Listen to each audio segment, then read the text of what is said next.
جس طرح آپ بخوبی واقف ہیں کہ عید سے قبل یہ آخری جمعہ ہے، اس کے بعد انشاءاللہ تعالی ہم عید الاضحیٰ کی طرف چلیں گے، اور بدھ 21 جولائی کو انشاءاللہ تعالی عید الاضحیٰ ہے یہاں پر۔ اللہ تعالیٰ سے دعا ہے کہ اللہ تعالیٰ ہم سب کی آج کی حاضری قبول فرمائے۔ آج کا ٹاپک بڑا خاص ٹاپک ہے۔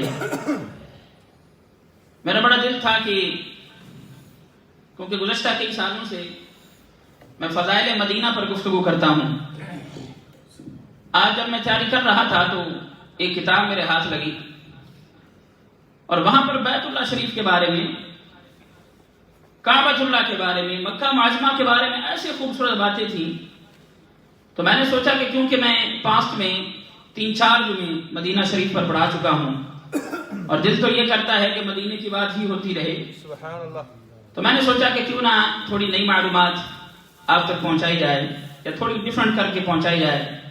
اللہ تعالیٰ سے دعا ہے کہ اللہ تعالیٰ آج کی ہماری گفتگو قبول فرمائے۔ آمین۔ رب تعالیٰ سورہ سبا میں 22 پارہ میں فرماتا ہے بلدۃ طیبۃ ورب غفور۔ رب تعالیٰ فرماتا ہے پاکیزہ شہر اور بخشنے والا رب۔ سبحان اللہ۔ صاحبان عزیز وقار، کیا ہی لمحات ہیں ان لوگوں کے، اگرچہ جس طرح آپ نے پچھلے جمعہ پر بھی سنا کہ اس دفعہ اتنے نمبر تو نہیں ہیں، اتنی تعداد تو بیت اللہ شریف میں نہیں ہے، مگر پھر بھی سنا ہے کہ 60,000 کے قریب حجاج وہاں پر موجود ہیں۔ سبحان اللہ۔ بڑی قسمت والے ہیں۔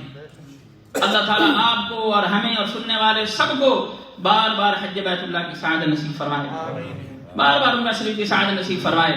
وہ کمال گھڑیاں ہوتی ہیں، وہ کمال رنگ ہوتا ہے، وہ کمال جوبن ہوتا ہے کہ جب انسان کی پہلی نظر بیت اللہ شریف پر پڑتی ہے۔ سبحان اللہ۔ میں نے سنا تھا کہ بڑا بڑا سخت دل جب وہاں پر جاتا ہے اس کی آنکھیں نم ہو جاتی ہیں۔ اب کیونکہ میں بیان بھی کرتا ہوں منبر پر بیٹھ کر، تو کہیں نہ کہیں میں وہ تجربہ دیکھنا بھی چاہتا تھا، اور آپ یقین کریں کہ وہ عجیب بہاریں ہیں، وہ عجیب منظر ہوتا ہے جب سامنے بیت اللہ ہوتا ہے، سبحان اللہ۔ اور پھر وہ بیت اللہ کو دیکھ کر انسان کی کیفیت کیوں نہ بنے؟ اس کی وجہ یہ ہے، آپ آج سنیں گے کہ اللہ تعالیٰ کے انوارات و تجلیات کی بارش ہو رہی ہوتی ہے، سبحان اللہ۔ رب تعالیٰ کا خاص کرم ہو رہا ہوتا ہے، اور ہزاروں کی تعداد سے فرشتے وہاں پر آنے والوں پر رب کی رحمتوں کا نزول فرما رہے ہوتے ہیں۔ سبحان اللہ۔ سبحان جی وقار، حضور علیہ السلام نے فرمایا، سنن ترمذی کی روایت ہے، حضور نے فرمایا کہ زمین پر سب سے بہتر جگہ، خیر والی اور اللہ تعالیٰ کو جو سب سے زیادہ پسند جگہ ہے وہ بیت اللہ شریف کی جگہ ہے۔ سبحان اللہ۔ Most beloved place to Allah subhanahu wa ta'ala on the face of this earth is Ka'batullah. So today, almost 90% time I will spend to discuss about the fazilat of Ka'batullah. لیکن کاش اگر میں نے دوسرا بھی بیان کرنا ہوتا، وقت بھی زیادہ ہوتا، تو آپ کو مدینے کی باتیں سن کر بھی بڑا مزہ آتا۔ سبحان اللہ۔ تو حضور نے فرمایا، آپ نے فرمایا کہ زمین پر اس دنیا میں سب سے زیادہ جو خیر والی جگہ ہے، سب سے زیادہ ایسی جگہ جو رب کو محبوب ہے، بلبل ہے، رب تعالیٰ کو پسند ہے، وہ جگہ ہے جہاں پر کعبۃ اللہ ہے۔ سبحان اللہ۔ اور میں نے ایک آج بڑی خاص بات پڑھی، آپ تک پہنچاتا جاؤں۔ شعب الایمان کتاب اور اس کے علاوہ دیگر کتب کے اندر اس کو ذکر کیا گیا ہے۔ حضور علیہ السلام نے فرمایا، آپ نے فرمایا کہ زمین کو اللہ تعالیٰ نے مکہ سے آگے سپریٹ کیا ہے، یعنی جب زمین کو بنایا گیا، the time when Allah subhanahu wa ta'ala made this earth, that was started from the place of Makkah، جہاں پر کعبۃ اللہ ہے، جہاں پر وہ خانہ کعبہ ہے۔ حضور نے فرمایا کہ اس کے نیچے سے رب تعالیٰ نے زمین کو پیدا کرنا شروع کیا، سبحان اللہ۔ اور پیدا ہوتی ہوتی ساری زمین کو اللہ تعالیٰ نے جتنا تخلیق کرنا تھا اللہ تعالیٰ نے اس کو بنا دیا۔ تو اس لیے فرمایا کہ اس مقام کو ام القریٰ کہتے ہیں۔ یہ وہ مقام ہے کہ جس کو بستیوں کی اصل جڑ یا ماں کہتے ہیں، یعنی اس سے مراد یہ ہے کہ اللہ تعالیٰ نے کعبۃ اللہ سے جس مقام پر کعبہ ہے اس مقام سے اللہ تعالیٰ نے ساری دنیا کو بنانے کا آغاز فرمایا. سبحان اللہ. اور آپ کو یہ بھی بتاتا چلوں کہ سب سے پہلے کس نے طواف کیا کعبۃ اللہ کا؟ آپ جانتے ہیں کہ انسانوں کے جو والد حضرت آدم علیہ السلام، the father of humankind، انسانوں کے جو باپ ہیں وہ کون ہیں؟ حضرت آدم ہیں. لیکن میں نے پڑھا کہ حضرت آدم علیہ السلام کی تخلیق سے بھی 2000 سال پہلے اللہ تعالیٰ کے فرشتوں نے کعبۃ اللہ کا طواف شروع کیا. سبحان اللہ. 2000 سال پہلے. ابھی حضرت آدم علیہ السلام کی تخلیق نہیں ہوئی، ابھی اللہ تعالیٰ نے حضرت آدم علیہ السلام کو بنایا نہیں ہے. مگر کتب کے اندر ملتا ہے before the birth of حضرت آدم علیہ السلام 2000 years before the angels of Allah subhanahu wa ta'ala they started doing tawaf of Ka'bah Allah. سبحان اللہ. تو اس سے ثابت یہ ہوا کہ سب سے پہلے جو کعبۃ اللہ کا طواف کرنے والے وہ کون ہیں؟ وہ فرشتے ہیں. میں نے ایک اور بڑی خاص بات پڑھی. میرا دل ہوتا ہے کہ ایسی باتیں بتاؤں، میں خود بھی مزے لے رہا ہوتا ہوں جب آپ کو بیان کر رہا ہوتا ہوں، تو میرا دل ہوتا ہے کہ آپ تک بھی یہ اسی طرح کی نئی باتیں پہنچے. اخبار مکہ ایک کتاب ہے، اخبار مکہ میں یہ لکھا گیا ہے، امام ارزقی غالباً رائٹر ہیں، انہوں نے یہ رسالہ یہ کتاب لکھی. آپ فرماتے ہیں بڑی خاص بات، محبت والی سننے والی بات. آپ فرماتے ہیں کہ جب اللہ تعالیٰ کسی فرشتے کو حکم دیتا ہے نا کہ جاؤ زمین پر جا کر یہ کام کرو، اب آج تک ہمارے ذہن میں تو یہ تھا کہ جیسے ہی اللہ تعالیٰ حکم عطا فرماتا ہے فرشتہ اسٹریٹ وے جاتا ہے اور کام کر لیتا ہے. مگر میں نے پڑھا اخبار مکہ میں نے پڑھا، اور وہ کتاب جس سے میں اسٹڈی کر رہا تھا، فرمایا کہ اللہ تعالیٰ سب سے پہلے اس کو حکم دیتا ہے یہ کام کرنے کا. اور وہ کام کیا کرتا ہے؟ فرشتہ سب سے پہلے رب تعالیٰ کے حکم سے عرش کے نیچے غسل کرتا ہے. عرش کے نیچے جو تھرون آف اللہ ہے اس کے نیچے غسل کرتا ہے. پھر فرمایا کہ وہ کیا کرتا ہے؟ غسل کرنے کے بعد وہ احرام پہنتا ہے. احرام پہننے کے بعد 7 دن تک وہ بیت اللہ کا طواف کرتا رہتا ہے. Continuously for 7 days وہ کیا کرتا ہے؟ بیت اللہ کا طواف کرتا رہتا ہے. اور مقام ابراہیم پر 7ویں دن 2 نفل پڑھ کے پھر رب تعالیٰ نے جو حکم دیا ہوتا ہے اس کو پورا کرتا ہے. کعبۃ اللہ کا بڑا مقام ہے. اللہ تعالیٰ آپ کو اور مجھے ہم سب کو بار بار لے جائے وہاں پر. سبحان اللہ. کاش ایسا ہو کہ یہ ساری جماعت اکٹھی چلی جائے اور وہاں پر بیٹھی ہو اور کوئی منظر. میں جب وہاں پر گیا رب نے 2 دفعہ سعادت عطا فرمائی، اللہ پھر بلایا مجھے بار بار. تو جب میں پہلی دفعہ گیا تو میں واپس آیا، اور بندہ جو سفر سے جانتا ہے واپس آ کے بندہ سوچتا ہے اچھا میں بھی دیکھا، بندہ اپنا ذہن لڑاتا ہے نا. تو میں جب پہلی دفعہ گیا تو واپس آ کے میں سوچنے لگا اچھا سامنے تو بیت اللہ تھا، اس کے ارد گرد کی بلڈنگز کیسی ہوئی. میں حلفاً کہتا ہوں کہ مجھے پتہ ہی نہیں تھا کہ بلڈنگ کیسی، میں تو بس بیت اللہ کو دیکھتا رہا. اس کی اتنی ہیبت ہے، اس کا اتنا جلال ہے.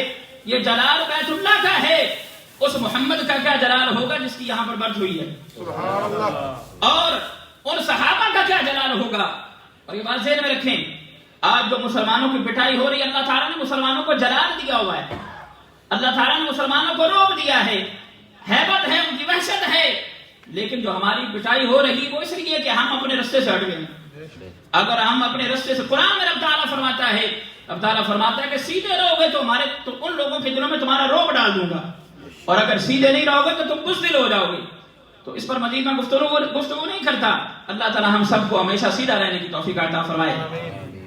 اور وہ بیت اللہ، وہ ہاؤس آف اللہ جس کے بارے میں علماء نے لکھا ہے کہ وہاں پر 300 جو انبیاء علیہم السلام ہیں ان کی گریوز ہیں. وہاں پر 300 کے قریب جو انبیاء علیہم السلام ہیں ان کی تدفین وہاں پر ہوئی ہے.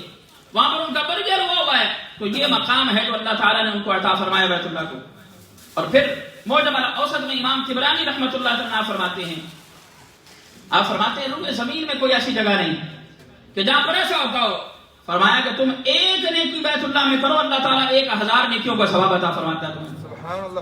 اور پھر اس سے ذرا آگے کی بات میں نے پڑھی، مسند البزار میں، بزار میں، مسند ابن عباس میں یہ لکھا گیا ہے کہ اگر کوئی بندہ شہر مکہ میں بیت اللہ شریف کے قریب آ کر فرمایا کہ 1 روزہ رکھتا ہے اللہ تعالیٰ 1,00,000 روزوں کا ثواب عطا فرماتا ہے. سبحان اللہ. یعنی اگر کوئی 1 رمضان وہاں پر گزارتا ہے گویا اس نے 1,00,000 رمضان وہاں پر گزارے.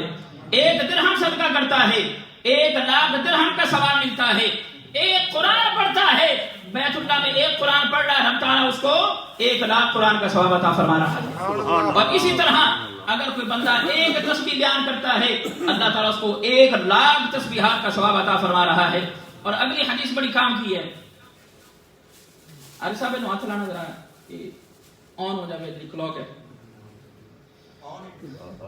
اچھا، معجم الاوسط میں امام طبرانی لکھتے ہیں، جزاک اللہ، آپ لکھتے ہیں کہ حضور نے فرمایا، آپ مجھے دیکھیں، تسی ہفتے بعد میں نے دیکھ رہا ہوں، میں نے بعد دیکھنا، میں نے دیکھو. حضور علیہ السلام نے فرمایا، آپ نے فرمایا کہ اللہ تعالی کعبۃ اللہ پر ہر روز 120 رحمتوں کا نزول فرماتا ہے. سبحان اللہ. اور اگلی گلا سن سن تو خوش ہو جاسو. سبحان اللہ. حضور علیہ السلام نے فرمایا کہ اللہ تعالی 120 رحمتوں کا نزول فرماتا ہے کس پر؟ کعبۃ اللہ پر ایوری ڈے. اور فرمایا کہ 60 رحمتیں ان لوگوں کے لیے ہیں جو طواف کرتے ہیں، سبحان اللہ. اور اسی طرح 40 ان لوگوں کے لیے جو نمازیں پڑھتے ہیں. سبحان اللہ. تو جڑے بندے تسی دیکھیں نا، جب آپ طواف کرتے ہیں آپ نے دیکھا ہوگا کچھ مائیاں کچھ بابے کو میرے ورگے میں بیٹھے ہوندے نے، وہ کچھ بھی نہیں کرتے، صرف دیکھ رہے ہوتے ہیں. حضور نے فرمایا جو بندہ کچھ بھی نہ کرے، بیت اللہ کو تکتا رہے، 20 رحمتیں اس پر بھی آتی ہیں. سبحان اللہ. تو وہاں پر ملتا ہی ملتا ہے، سبحان اللہ. وہاں پر جیبیں بھری ہی جاتی ہیں. اسی سنے ہیں کہ جیباں صرف پیسے نال بھردیاں نے، صرف جیبیں پیسوں والی نہیں ہوتی، رحمتوں والی بھی ہوتی ہیں. اور قسم خدا کی یہ رحمتوں والی ہی کام آنی ہیں. اللہ تعالی ہمیں اپنا دامن رحمتوں سے بھرنے کی توفیق عطا فرمائے. اور اگلی بات تو ایسی ہے کہ دیوانے تڑپ جائیں گے. سبحان اللہ. میں نے حضرت امام حسن بصری رحمۃ اللہ تعالی نے کتاب لکھی ہے فضائل مکہ پر. اس کے اندر آپ فرماتے ہیں کہ جنت کے کتنے دروازے ہیں؟ 8 دروازے. جنت کے کتنے دروازے؟ 8 دروازے ہیں. آپ کا دل خوش ہو جائے گا سن کے. امام حسن بصری فرماتے ہیں جنت کے 8 دروازے بیت اللہ شریف کی طرف کھلتے ہیں.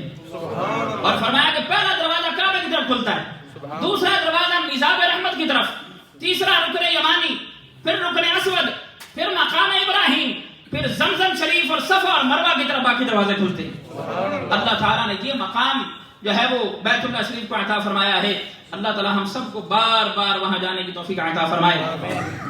گلاں تو بڑی سوڑیاں سان، اور میرا دل آج یہی تھا کہ صرف میں بیت اللہ شریف پر گفتگو کروں. وقت ختم ہو چکا ہے، صرف غالباً 1-2 منٹ رہ گئے ہیں، تو حضور کی باتیں 1-2 کرتا چلوں. تو آپ میرے ساتھ پڑھیں گے تو مزہ آئے گا. حاجیو آؤ، حاجیو آؤ، شہنشاہ کا روضہ دیکھو. بڑا شوق ہے. حاجیو آؤ، شہنشاہ کا روضہ دیکھو. کعبہ تو دیکھ چکے، اب کعبے کا کعبہ دیکھو. 2 کرنا فرانڈ صاحب یہاں تو پہلے وہ مزاج رحمت ہے نا، جگہ پر نالا و عام لفظ ہیں. جب بیت اللہ پر بارش ہوتی ہے اور وہ جہاں سے پانی نیچے گرتا ہے، محبت والوں نے بڑی ریسرچ کی ہے. وہ کہتے ہیں کہ اندہ سیدھا منہ مدینے پہ، اور وہ بتاتا یہ ہے کہ یہ جو رحمتوں کا نزول ہو رہا ہے اس کا مرکز مدینہ ہے. اس کا مرکز وہ ہے کہ جس مقام پر حضور ہیں. اور میں نے یہاں پر کہا تھا کہ حضور نے فرمایا کہ روئے زمین پر سب سے افضل جگہ جو ہے وہ کعبۃ اللہ ہے. اور میں نے ایک مقام پر پڑھا ہے کہ جس مقام پر میرے نبی کی باڈی لگی ہوئی ہے، میرے نبی کا جسم لگا ہوا ہے، فرمایا قسم خدا کی وہ عرش سے بھی اونچا ہے. اور اس کی وجہ یہ ہے، حضور نے فرمایا کہ کائنات میں کوئی ایسی جگہ نہیں جو اس مقام جیسی افضل ہو جہاں پر میرے مصطفیٰ کا جسم لگا ہوا ہے. اور حضور نے فرمایا، آپ نے فرمایا کہ من زار قبری وجبت لہ شفاعتی.